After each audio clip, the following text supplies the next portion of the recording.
Okay, we're going to be looking at spectroscopy in chapters 12 and 13. In chapters 12, we're going to cover 2 of them, and in chapters 13, we're going to cover 2 of them. The spectroscopy is our way of looking inside of molecule and trying to figure out how the various atoms are connected together so that we have a structure. When we're looking at spectroscopy, we usually are referring to information that we gather from the interaction of light with molecules. Light has specific energies, and so when it interacts with a molecule, only specific energies are absorbed, and what energy are absorbed gives us information on the structure of the molecule. So what we use spectroscopy for is at least in general organic chemistry. There's other things that we use it for, but when you're basically starting out with this, we use spectroscopy to figure out what is the structure of an unknown compound, and we call that structure elucidation. There are 4 basic spectroscopies that we're going to be covering. The 2 that we cover in this chapter are infrared spectroscopy and mass spec. We're going to cover mass spec in this online lecture. Mass spec is going to give us the mass of the parent ion. That means the mass of the molecule. And then we're going to look at the mass of the fragments that form in order to give us some information about the structure of the molecule.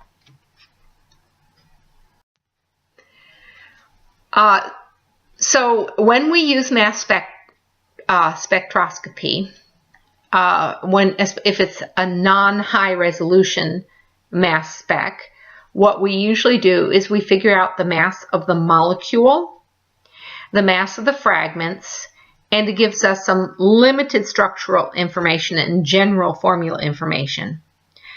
Now, mass spectroscopy uses light, but it only uses light to ionize the molecule.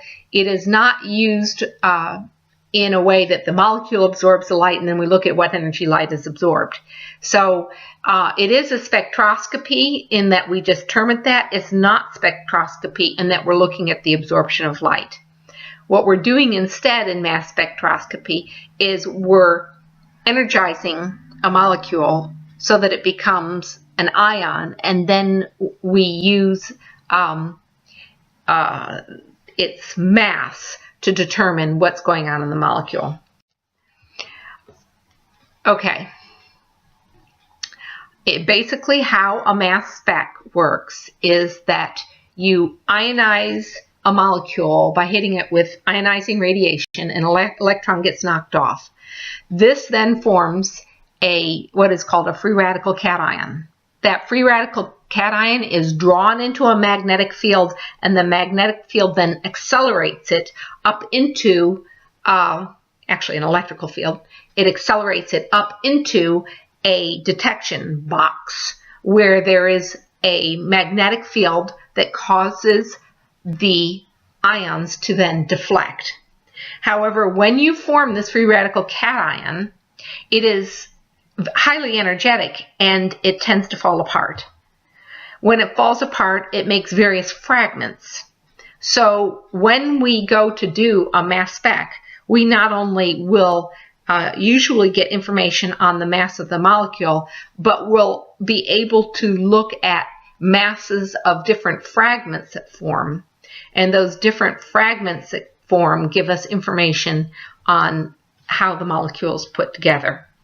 So when that ion is accelerated through the electrical field and into this huge magnetic field where it is deflected, the mass of the ion is very important because higher mass ions are not bent as easily through that magnetic field and they don't deflect as much.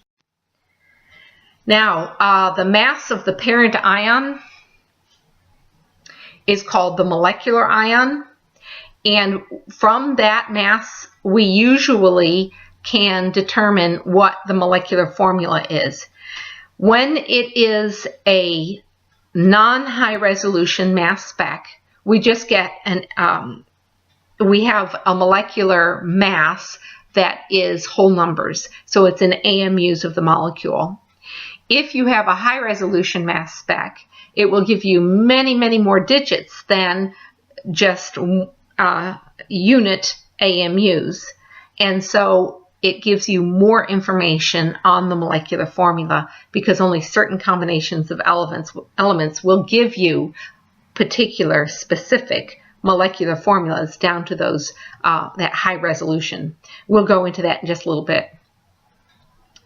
One thing to note is this molecular ion is the largest mass, of course, that the molecule has before fragmentation. So this is going to be the mass of the intact molecule. Only an electron is missing, so its mass is basically the same as the molecule.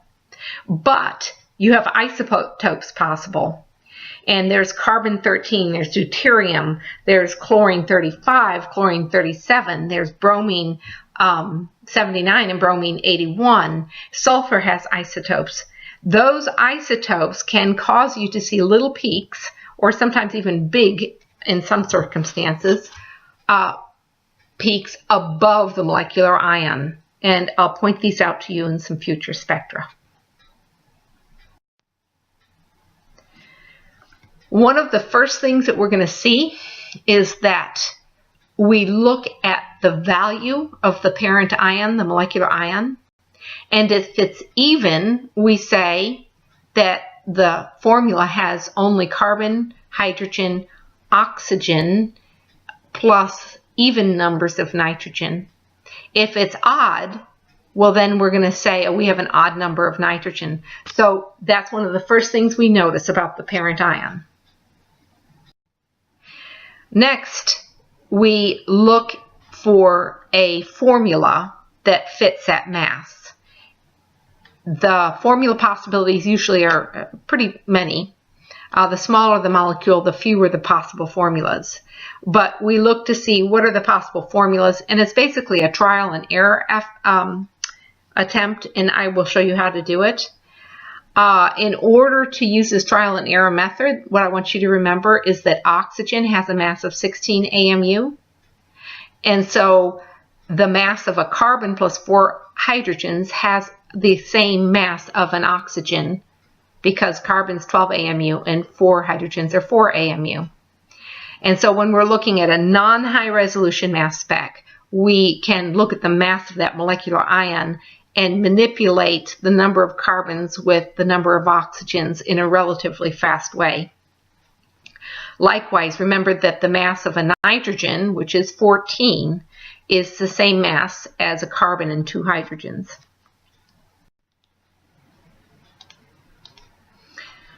Okay, let's look at our first example, which is a molecular ion mass of 86. What are the possible formulas we can get from this? The easiest way to figure this is to start with carbon. We know that we're in organic chemistry, so we're going to be seeing carbons in our molecules. So let's see what are the maximum number of carbons that can fit in 86 AMU. So I'm going to get my calculator out, and I'm going to go and look at 86, and I'm going to divide it by 12. When I do that, I get 7.166. So the maximum number of carbons that could be in this is 7. Let's go ahead and look and see what mass that would be of 7 carbons. So 7 times 12 is 84. That would only give you 2 hydrogens. To have 7 carbons and 2 hydrogens would be a really weird molecule. You've never seen anything like that. So I would discard that one as probably highly unlikely. Let's go to the next number of carbons. That would be 6. So if I have 6 carbons, you multiply 6 times 12, and that gives you 72. That would leave you 12 AMU left over for hydrogens. Excuse me, 14 AMU left over for hydrogens, which would be 14 hydrogens. So that gives us a possible formula of 6 carbons and 14 hydrogens. Now let's start putting some oxygens in there. If I put oxygens in there If I put an oxygen in the formula, I'm going to have to remove a carbon and 4 hydrogens. So that's going to be C5H10O. That molecule is very likely in organic chemistry. It has only 1 degree of unsaturation. Notice that C16H14 has no degrees of unsaturation. If we put 2 oxygens in there, what would you get? You would get C4, and then you would have to remove 4 hydrogens for that mass. That would be H6, and then O2. Can you have that? Well, you actually could.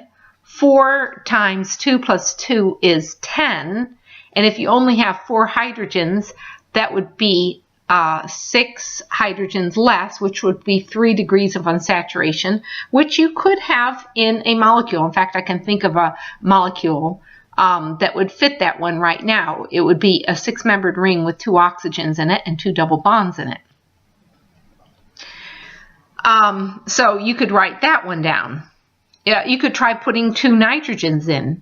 If I take 2 nitrogens from this, C6H14, it has to be 2 because this is even. It would be C4, and then I'm going to have to remove 2 hydrogens for each nitrogen, H10, and 2. That's a reasonable formula. Okay, well, let's just go ahead. What if we have a mass of 87? Well, you know you have to have a nitrogen in there, at least 1, could have 3. Well, if I take 14 out of that for the nitrogen, then that's going to be 73. I divide 73 by 12 in order to figure out how many carbons. Well, that's going to give me 5 carbons as the maximum number. What mass would be left over? 13 AMU, which would be 13 hydrogens. Is that a reasonable formula? 5 times 2 is 10 plus 2 gives you 12. And of course, a nitrogen requires 1 more hydrogen. So yes, this would be a saturated compound. I could put an oxygen in there. I have to reduce the hydrogens and carbons accordingly. I could put another 2 nitrogens in there, and then if you look at that, that's getting pretty unsaturated, but it's a possibility. You write these down, and then we look to see whether or not it's possible from the point of view of other information given to you, or maybe even the Mass Spec will give you some information. Okay, we're going to have you try these problems. Go ahead and pause the lecture and use what I just taught you to try and figure out what are the possible formulas for the molecular ions shown here.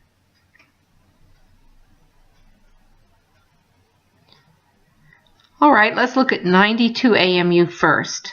The first thing I would do is take 92 and divide it by 12. When I divide 92 by 12, I get 7.67. This means that the maximum number of carbons I could have in that formula is 7. So let's just start with that one. If I have 7 carbons, that would leave 8 hydrogens to make up the mass of 92 AMU. Is that a reasonable formula?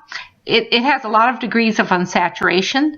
That 7 times 2 plus 2 gives you 16 minus 8, which is 8. That's 4 degrees of unsaturation. That's actually a good possibility. Toluene has 4 degrees of unsaturation in this formula, and there could be some other ones. Let's look at adding an oxygen in. If I add an oxygen in, that would bring it down to C6H4O. And that has degrees of unsaturation would be 5 degrees of unsaturation. And it's possible, not as likely, but it's possible. 3 carbons, 8 hydrogens, and 3 oxygens is another possibility. That's getting really highly unsaturated. That would be, Actually, that's not highly unsaturated, that's fully saturated. So if I look at that, that's actually the formula for glycerol. It's likely. Can you have nitrogens in there? Well, if I had nitrogens in there, there'd have to be 2 of them. So let's do the calculation on that. If I take 92 and subtract out 28 for 2 hydrogens, I get 64. If I divide that by 12, I get 5.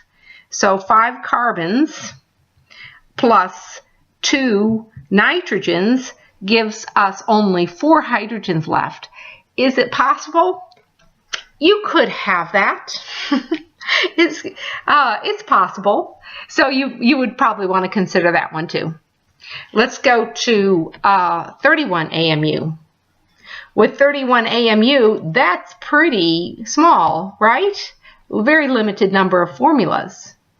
Well, the first thing I do is I notice it is 31, so I know there has to be 1 or 3 nitrogens. Can't be 3 nitrogens, that would be too heavy a mass.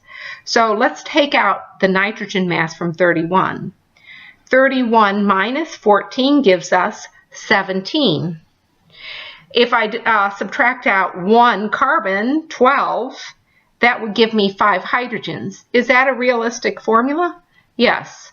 That would be 1 carbon, 5 hydrogens, and 1 nitrogen, which is the formula for methylamine.